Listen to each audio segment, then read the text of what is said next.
Soy el doctor Avilés. Vamos a tratar el tópico de nefrología.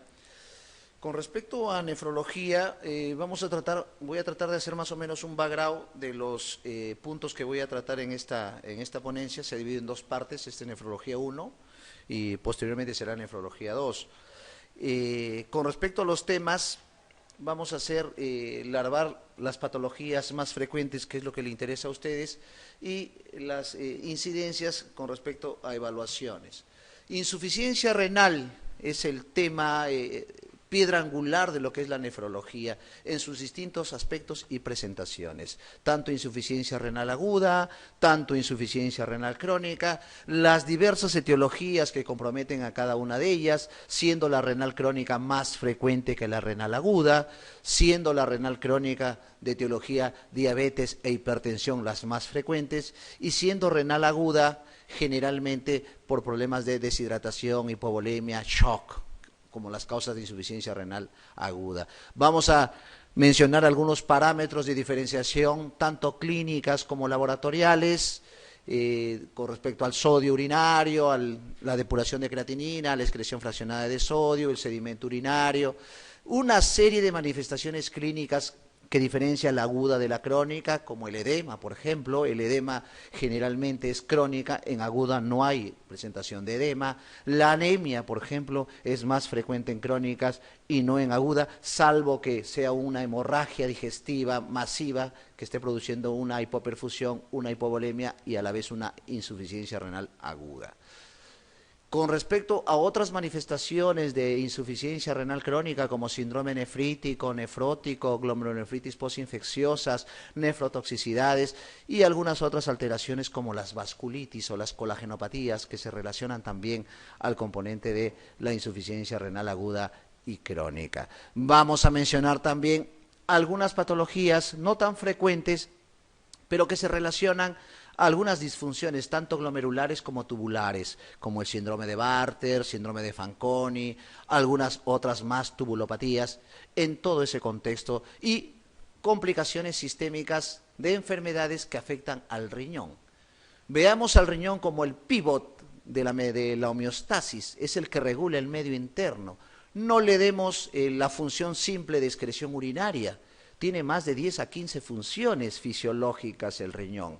Una de ellas es la homeostasis, otra es la excreción de urinaria, el metabolismo del sodio hidrosalino, el metabolismo ácido básico, función hormonal como la eritropoyetina, la misma vitamina D, una serie de funciones que ustedes vamos a revisar ahora en el tema. Vamos a hablar de insuficiencia renal aguda.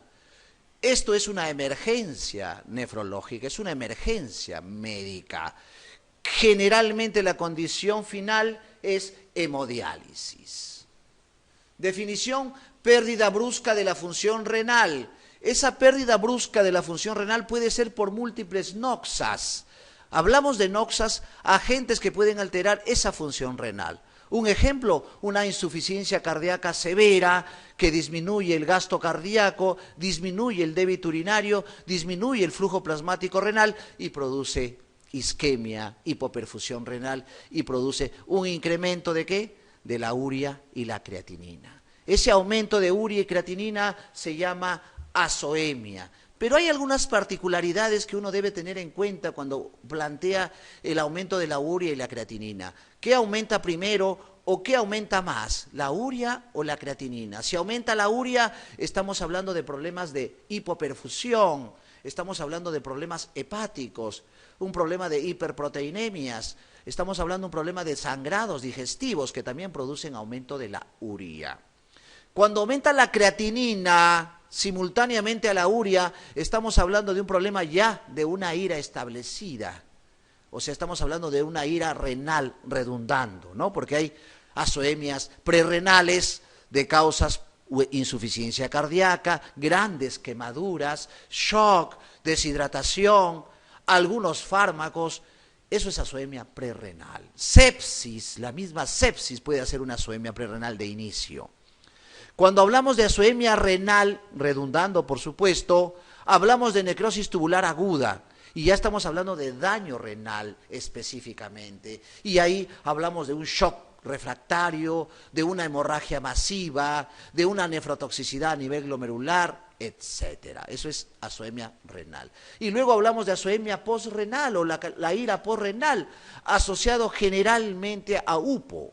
¿Qué es UPO? Uropatía obstructiva, producido generalmente por, si es varón, un problema prostático, neoplásico, si es mujer, un problema ginecológico como un gran mioma, un fibroadenoma, un fibroma gigantesco o alguna tumoración ginecológica como un cáncer endometrial, cáncer uterino, todo lo que ocasiona obstrucción.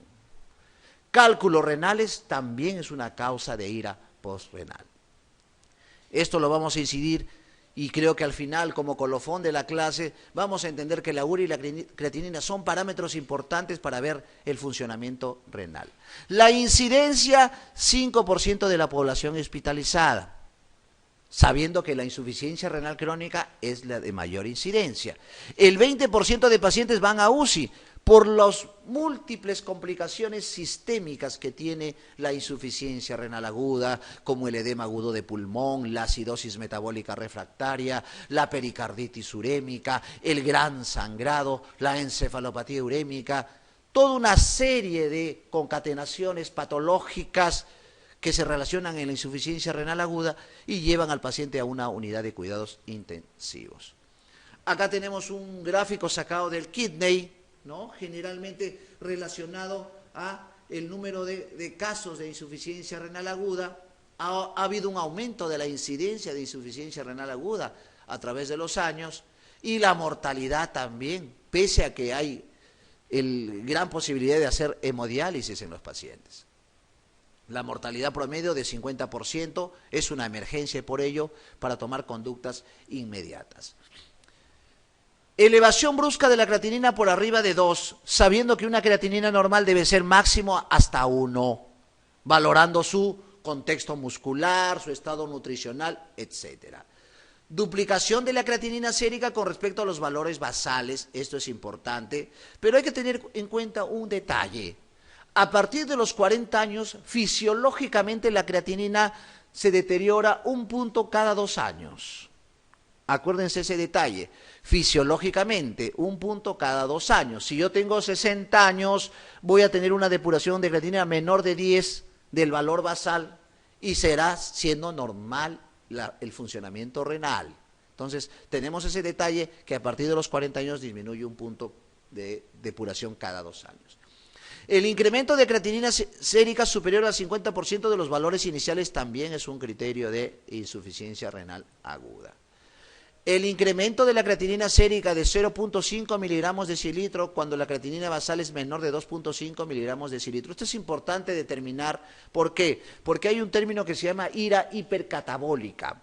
La ira hipercatabólica es una variante de la insuficiencia renal aguda, digamos así, es una insuficiencia renal aguda más severa que conlleva a múltiples complicaciones y es un criterio también de diálisis, la ira hipercatabólica. No solamente aumenta la creatinina, sino otros 2 parámetros como es el potasio y bicarbonato. Cuando aumenta el potasio y el bicarbonato 2 puntos más del basal inicial, habría que plantear ira hipercatabólica, que es un criterio de diálisis de urgencia. Incremento de la concentración de la creatinina sérica del 20% si el basal es mayor del 2.5. Estos son criterios que se basa la Sociedad de Nefrología para plantear insuficiencia renal aguda. Esto es un gráfico muy interesante para ver cuándo hay un riesgo y cuándo ya hay una injuria y cuándo hay una falla renal. Acuérdense que cuando hay riesgo, probablemente la sintomatología no es tan evidente, es mucho más pausia sintomática, ¿no? La elevación de la creatinina 1.5 o una filtración glomerular mayor del 25% de disminución. Miren, en la injuria ya disminuye la filtración glomerular más del 50% y en la falla ya hay una elevación de la creatinina por 3 con una disminución de la filtración glomerular del 75%. Y acá hay una pérdida marcada, ¿no?, de la función renal y se manifestaría ya con síntomas urémicos como náuseas, vómitos, sangrados, encefalopatía, convulsiones hipercatabolismo, oliguria, anuria, toda la sintomatología que vamos a ir larvando durante la clase. El volumen urinario también va disminuyendo. El fracaso renal agudo o insuficiencia renal aguda es de presentación abrupta, brusca, por los diferentes factores, y esto también disminuye y se altera el volumen urinario. Pero puede haber iras poliúricas. Las iras poliúricas no son frecuentes, pero pueden tener como presentación. Un ejemplo, la diabetes insípida. La diabetes insípida puede hacer una gran poliuria y puede estar haciendo una insuficiencia renal aguda por deshidratación. Alta sensibilidad. La ira persistente completa de la función renal más de 4 semanas, ¿no? Generalmente ya está predisponiendo a que en el futuro, más de 3 meses, ya está haciendo una insuficiencia renal crónica o una insuficiencia renal crónica avanzada, ¿no? Entonces, esa es una ira persistente que conlleva en evolución a IRC. Alta especificidad. Clasificación de pacientes de riesgo, elevación de creatinina 1.5, muy importante porque advierte el médico el riesgo de insuficiencia renal aguda, pero esto coadyuvado con los factores de riesgo, hipertensión, diabetes, deshidratación, nefrotoxicidad, infecciones, vasculopatías, etcétera. Aumentan los riesgos, de hecho, que si tengo algunas comorbilidades.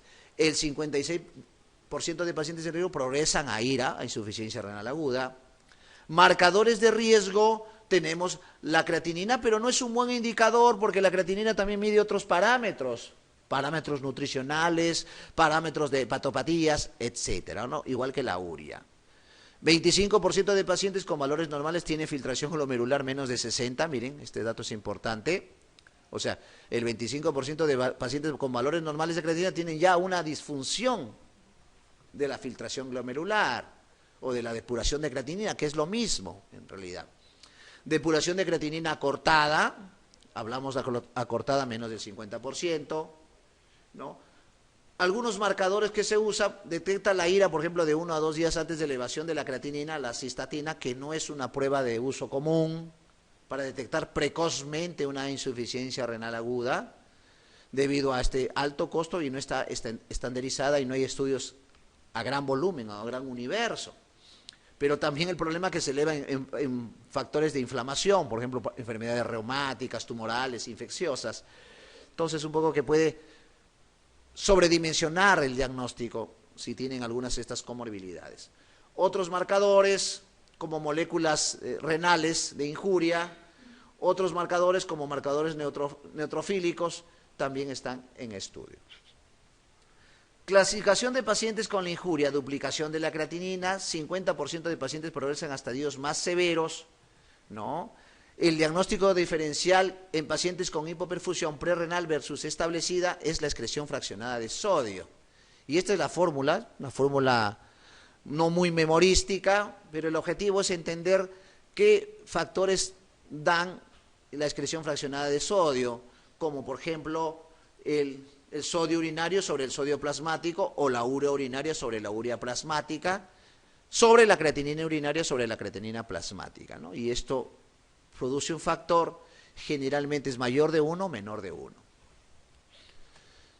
Clasificación de pacientes ya cuando hay falla, incremento de la creatinina o creatinina mayor de 4, ya la creatinina mayor de 4 ya me dirime una progresión de daño y falla renal.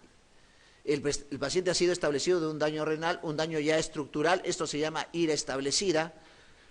Por ejemplo, un paciente con gran deshidratación por una diarrea colérica, esas diarreas coléricas severas, con gran deshidratación, hipotensión, lleva a una hipovolemia, esta hipovolemia lleva a una hipotensión, esta hipotensión lleva a una azoemia prerrenal, pero mientras persiste la hipovolemia, si no se revierte la hipovolemia, la hipotensión, ese paciente va haciendo NTA, necrosis tubular aguda, y eso se llama ira establecida, o lo que antiguamente se conocía como isquemia renal. Se debe considerar terapia conservadora, tipo de reemplazo renal, generalmente es parte final, pero en realidad terapia conservadora es manejar la noxa. En este caso, si es deshidratación, hipovolemia, fluidoterapia, si es sepsis, antibióticos, ¿no? Como factores. Causas de elevación de urea y creatinina sin ira. Antes de detallar cada punto, lo que debemos recordar que la urea y la creatinina tienen una relación porcentual. Es 20:1. Urea es igual a 20 por creatinina. Y a base de esos factores, nosotros podemos determinar si es proporcional la creatinina que tienen con la urea. Supongamos que tengo un paciente que tiene urea en 100 y creatinina en 3. Para esa creatinina de 3, su urea debe ser 60. Pero salió 100 en el laboratorio. Quiere decir que hay una disfunción agregada, un sangrado, una hepatopatía. Esa discordancia urea-creatinina nos sirve para manejar parámetros clínicos de utilidad. Por ejemplo, acá urea-creatinina sin IRA, o sea, sin insuficiencia renal aguda. Urea elevada, estados hipercatabólicos, por ejemplo, un hipertiroidismo, una miopatía. Corticoides. Acuérdense que el corticoide es un medicamento ampliamente usado. Piensan que es la panacea para todas las enfermedades reumáticas, oncológicas, alérgicas, asmáticas, etcétera. Hemorragia digestiva, acuérdense que la urea se eleva en hemorragia digestiva, tanto así como lo usan incluso los gastroenterólogos como criterio, la urea, cuando piensan que está siendo activo el sangrado digestivo, pese a que no hay hematemesis ni incluso melena. Ese es un detalle importante. La tetraciclina es un medicamento no muy usado, se usa para clamidias, generalmente para acné, y produce también elevación de la urea y creatinina sin IRA. Pero hay un detalle, la tetraciclina puede producir síndrome de Fanconi, que es una tubulopatía que cursa con aminoaciduria y hematuria. Ingesta proteica elevada, este es otro factor importante, infusión de aminoácidos, por ejemplo, una nutrición parenteral, creatinina elevada, la cimetidina, y acá podemos dar un detalle. Los bloqueadores H1, como la cimetidina, la ranitidina, la nisatidina, la famotidina, pero más la cimetidina, produce un fenómeno que se llama síndrome de pseudoinsuficiencia renal.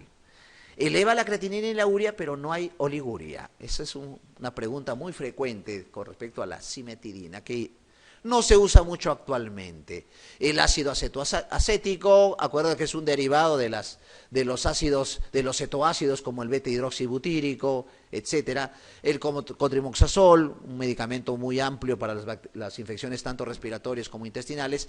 Y acá hay otro detalle, la rhabdomiolisis. Vemos con mucha frecuencia la rhabdomiolisis, que es la destrucción muscular por injurias múltiples. Las estatinas producen rhabdomiolisis, el ofidismo, que es la mordedura por víbora, produce rhabdomiolisis.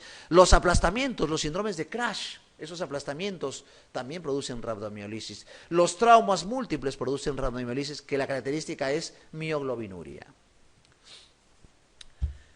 Insuficiencia renal aguda, requisitos para la función renal, aporte sanguíneo adecuado, es por eso que una hipovolemia, una hipotensión, un sangrado, ¿no?, una alteración de la presión oncótica, por ejemplo, un síndrome nefrótico, un paciente con gran hipoalbuminemia por una gran desnutrición, un paciente quemado, los MARS, los grandes quemados también hacen insuficiencia renal aguda, como el síndrome del gran quemado, una serie de factores que alteran el aporte sanguíneo adecuado.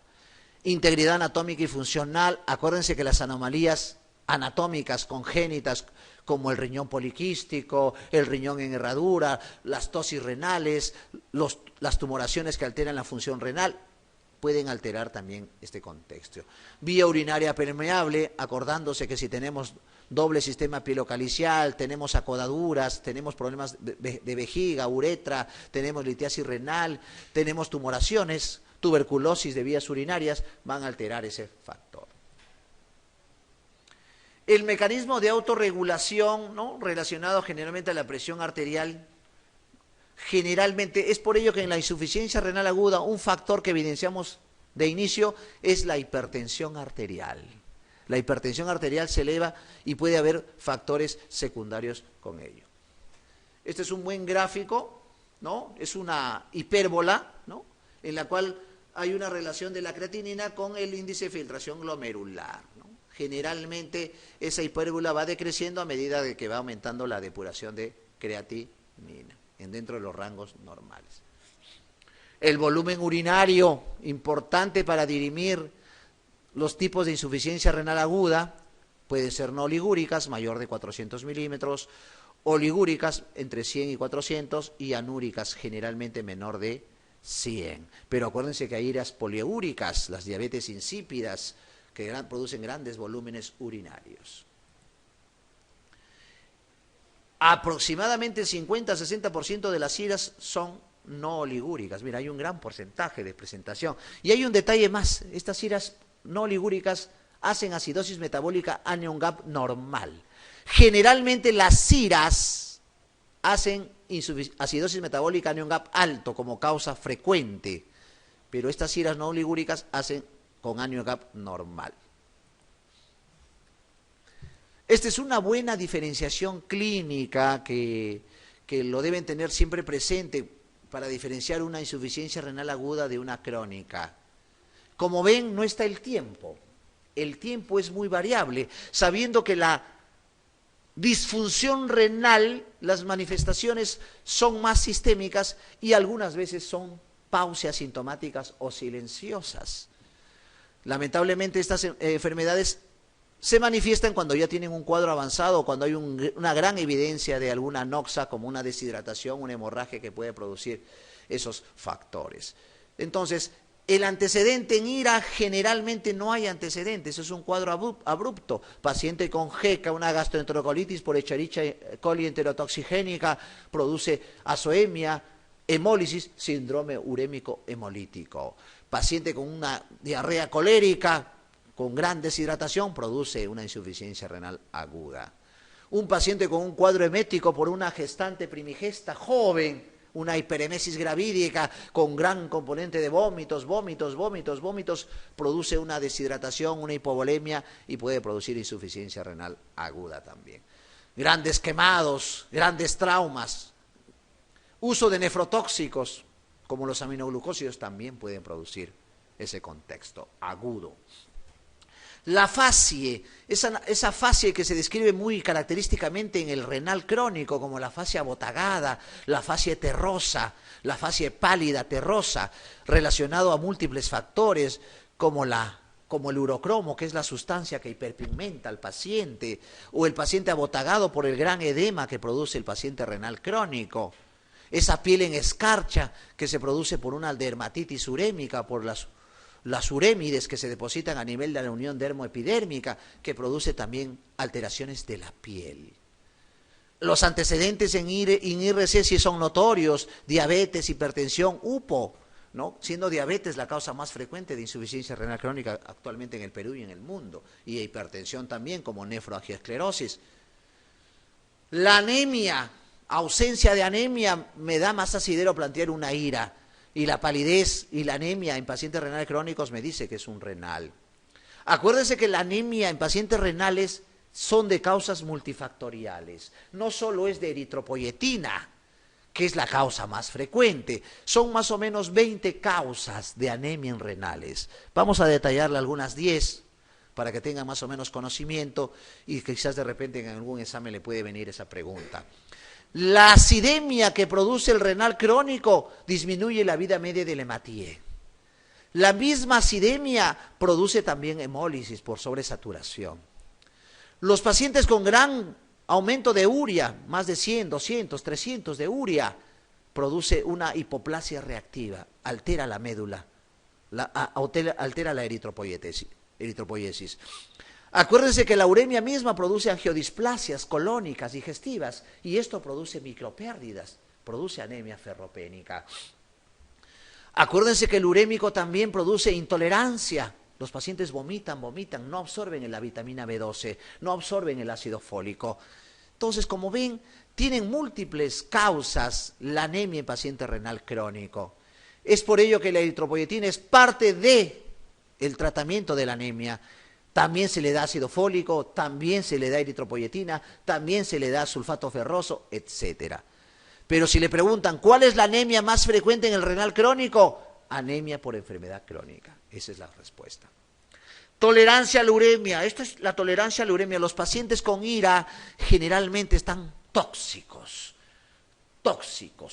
Aliento urémico, encefalopático, asterixis, convulsiones, flapping, Babinski, una serie de manifestaciones clínicas no toleran la uremia por ser un evento agudo. El crónico sí, está comiendo, tiene poca constipación, tolera su uremia. No, esa es la diferencia. ¿Y cómo se evalúa la tolerancia urémica? No solamente sintomatológica, sino sinológica. El paciente con pericarditis urémica ni siquiera dolor torácico tiene. El paciente con IRA que hace pericarditis urémica está boqueando, tiene la plegaria maometana, tiene alternancia eléctrica, hay frote pericárdico.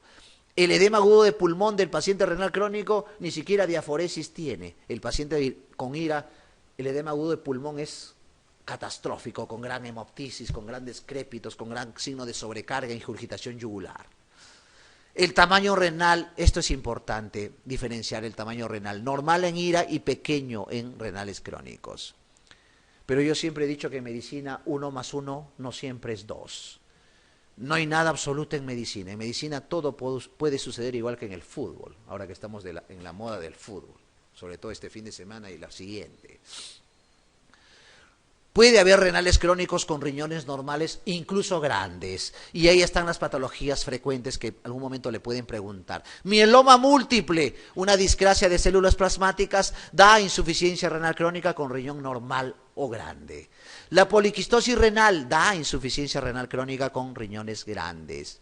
El hipernefroma, que es el tumor del internista, da insuficiencia renal crónica con riñones normales y grandes. Son las causas más frecuentes de renales crónicos con riñones grandes y normales. Y otro detalle más, el diabético también da insuficiencia renal crónica con riñones normales. Y otra patología no muy frecuente, la amiloidosis. La amiloidosis no es una patología rara, sino que a veces no la pensamos. La amiloidosis más frecuente que vemos aquí en nuestros hospitales es la amiloidosis secundaria, producida por la bronquiectasia, producida por la osteomielitis, producida por las enfermedades crónicas como la artritis reumatoide. Son las amiloidosis secundarias, solo hacen crecer el riñón. Las amiloidosis primarias no vemos generalmente en nuestras latitudes, son de patologías más caucásicas, mediterráneas, europeas, y eso da un componente sistémico de amiloidosis, macroglosia, miocardiopatía, hepatomegalia y nefromegalia también. Este fluxograma es importante de la zoemia, ¿no? Para diferenciar la IRA de la IRC, hipoperfusión, ya les he dicho, por los múltiples factores, deshidratación, shock, insuficiencia cardíaca. Esto puede establecer una zoemia prerrenal y luego una IRA establecida si no corregimos antes de llegar a IRA, esta zoemia prerrenal por los factores mencionados. Si es IRA establecida, nefrotóxicos, dentro de ellos los aminoglucósidos. Después, segundo lugar, las sustancias de contraste, sustancias yodadas. Uropatías obstructivas, los supos, una hipertrofia prostática benigna, por ejemplo, en un varón, o una cistitis actínica en una mujer con irradiación. Una glomerulonefritis por estreptococo, que es la más frecuente, pero acuérdense que la glomerulonefritis postinfecciosa son múltiples. La hepatitis B da glomerulonefritis postinfecciosa, la brucelosis da glomerulonefritis postinfecciosa como factores. Pero no solamente las infecciones, las vasculitis, como las poliangitis, como el lupus, como el Shure-Strauss, una serie de patologías inmunológicas también dan glomerulonefritis. Nefritis intersticial.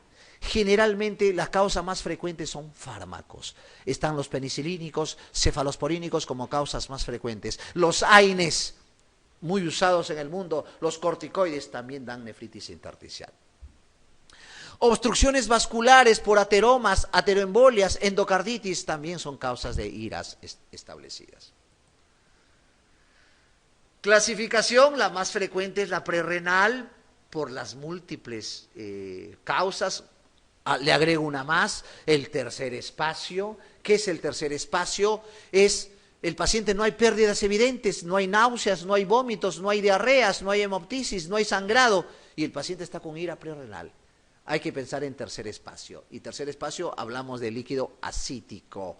Tercer espacio, obstrucción intestinal, peritonitis, perforaciones, traumas abdominales cerrados. Tercer espacio. Renal intrínseca, posrenal 10%, y acá están las causas: necrosis tubular aguda o isquemia renal, nefritis intersticial y glomerulonefritis aguda. isquémica, tóxicas. Tóxicas pueden ser exógenas, endógenas del propio organismo, con una mioglobinuria, por ejemplo, o una hemoglobinuria paroxística nocturna.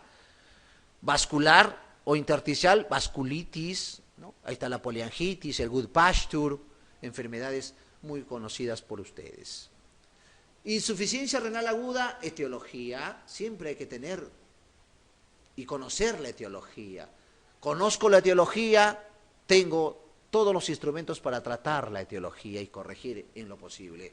Prerrenal, disminución del volumen intravascular efectivo, pérdidas reales, hemorragias, vómitos, diarreas, quemaduras. Mire, diuréticos, a veces excedemos de uso de diuréticos, por ejemplo, en un cardiópata con insuficiencia cardíaca. Diuréticos, tenemos diuréticos de túbulo proximal como la cetazolamida, tenemos de túbulo de asa como las furosemidas, tenemos de túbulo distal como la tiacidas, tenemos de túbulo colector de Bellini como el manitol, tenemos la espirolactona, tenemos múltiples usos de diuréticos, pero el más usado, el que produce más hipovolemia, son los diuréticos de asa. Un ejemplo, la furosemida, pero tenemos otras como el ácido etacrínico, la bumetamida, etc. Redistribución, síndrome nefrótico, pancreatitis, acá está el tercer espacio también, ¿no? La pancreatitis, acuérdense que tiene múltiples presentaciones clínicas y una de ellas es azoemia. Reducción del gasto cardíaco, un shock cardiogénico por múltiples causas, la causa más frecuente es infarto de miocardio, insuficiencia cardíaca congestiva, arritmias en el contexto, vasodilatación periférica, sepsis es un factor importante, shock anafiláctico por injuria, penicilínicos, aminoglucósidos, cefalosporínicos que producen shock anafiláctico, hipotensores, medicamentos hipotensores como los antihipertensivos, como el captopril, por ejemplo. Vasoconstricción renal, inhibición de la síntesis de prostaglandinas, por ejemplo, los AINES. Es por eso que los AINES no se dan en pacientes renales. Vasodilatación de la arteriola eferente, enzima de la convertidora de la angiotensina, etcétera, como factores. Ya con esta pequeña revisión vamos a alargar algunas preguntas para ir modulando el tema. Paciente de 70 años de edad, más o menos me imagino en qué hábitat, en qué paciente me estoy enfocando. Es un paciente adulto mayor de 70 años. Acuérdense que a partir de los 40 años decrece la función renal, 1 punto cada 2 años. Tras detectarse cifras elevadas de tensión arterial, hipertensión arterial es una manifestación de una hipertensión. Cuando tienen un paciente hipertenso tardío, la primera causa es nefropatía. Eso es lo que uno debe pensar. Actualmente estamos viendo mucha hipertensión en pacientes sin nefropatía, en jóvenes. SAOS, síndrome de apnea del sueño, también es un factor importante que vamos a alargar también en parte del tema. Tensión arterial elevada, comienza a tratarse con inhibidores YECA, que es entre el esquema, parte del tratamiento, los YECAs. Si no hay ninguna contraindicación como tos, angioedema, nefropatía avanzada, hipercalemia, se puede usar los YECAs. A los pocos días presenta insuficiencia renal aguda, ¿no? ¿Qué diagnóstico dentro de los siguientes es el más probable? A mí me gusta siempre resolver las preguntas utilizando también las respuestas para poder ayudar y tener que ustedes tengan una gran información. ¿Será una glomerulonefritis aguda, sabiendo que las infecciosas son las más frecuentes? Acuérdense que el mecanismo por el cual el estreptococo produce glomerulonefritis aguda es unas sustancias nefrotoxinas, unas nefrotoxinas que se producen por el mismo estreptococo. No hay una historia de infección, no creo que sea una glomerulonefritis aguda por el contexto. ¿Será una insuficiencia porrenal?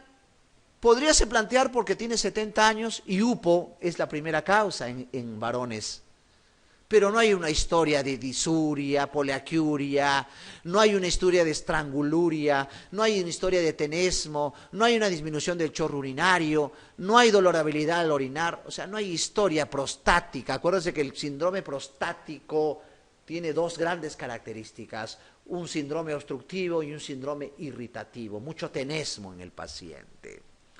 Y no hay esa historia aquí. ¿Será una necrosis tubular aguda? No hay historia de deshidratación, no hay historia de sepsis, No hay historia de las grandes toxinas que pueden producir insuficiencia renal aguda, entonces necrosis tubular aguda o IRA establecida no se evidencia en el paciente. ¿Será un síndrome nefrótico? Acuérdense que el síndrome nefrótico, la tetrada clásica es gran proteinuria de 3.5 gramos, edemas, anasarca, dislipidemia, y generalmente es normotensivo, no cursa mucho con hipertensión, para diferenciarlo del síndrome nefrítico. ¿Qué les estoy enseñando con esta pregunta? Que no solamente hay que saber a rajatabla de frente el diagnóstico. Cuando ustedes se enfoquen en un examen, siempre traten de buscar. Hay veces, algunas veces, el descartar las preguntas llega solamente a una respuesta. Y si ya saben de inicio la respuesta, bueno, directamente van a la respuesta indicada. Los YECAS están contraindicados en estenosis bilateral, en trombosis de arteria renal. Están contraindicados los YECAS. Y si uno pone YECA a un paciente que tiene estenosis de arteria renal, que es una contraindicación absoluta de no usar YECAS, hace este fenómeno que se llama insuficiencia renal aguda. ¿No? Entonces la clave es la de, ¿cómo es la clínica de la estenosis de la arteria renal? Generalmente es una clínica de un soplo en flancos, hematuria, proteinuria, dolorabilidad, algunas veces hipertensión, que es otro detalle importante. Y es una hipertensión generalmente refractaria al tratamiento. El tratamiento de la estenosis bilateral es quirúrgico.